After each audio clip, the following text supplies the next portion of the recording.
नमस्कार। नया संसद भवन के निर्माण पर प्रस्तुत बा एगो गीत। नया संसद के भइल शिलान्यास, लोकतंत्र जय जय करे।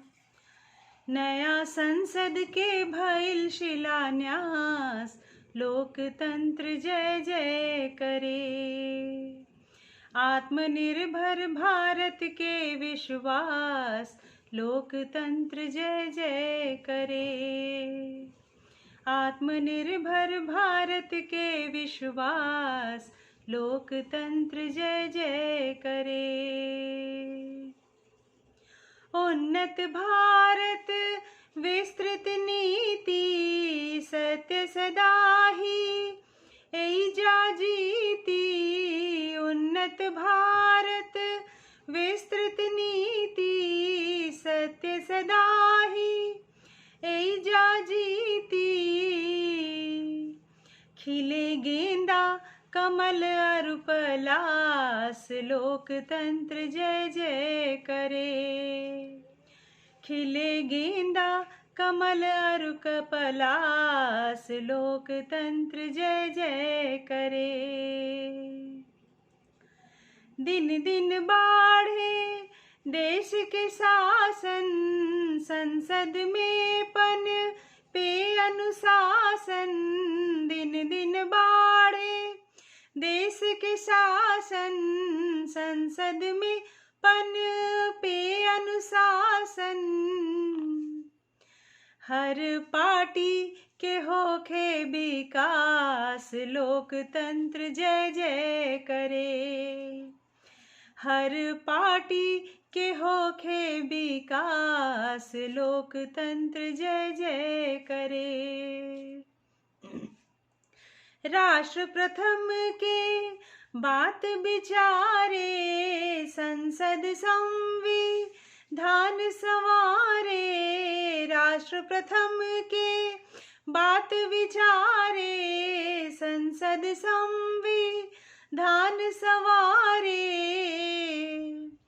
मान झंडा के रहे आभास, लोकतंत्र जय जय करे। मान झंडा के रहे आभास, लोकतंत्र जय जय करे। आजादी के मूल निशानी, संसद भारत के अभिमानी। आजादी के मूल निशानी, संसद भारत के अभिमानी।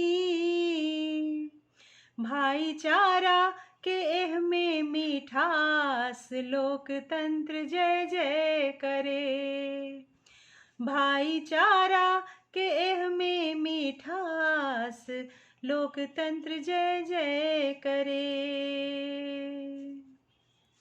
आजादी के ऐसन बानी, आजादी के ऐसन बानी। भूल न जाए हिंदुस्तानी, भूल न जाए हिंदुस्तानी।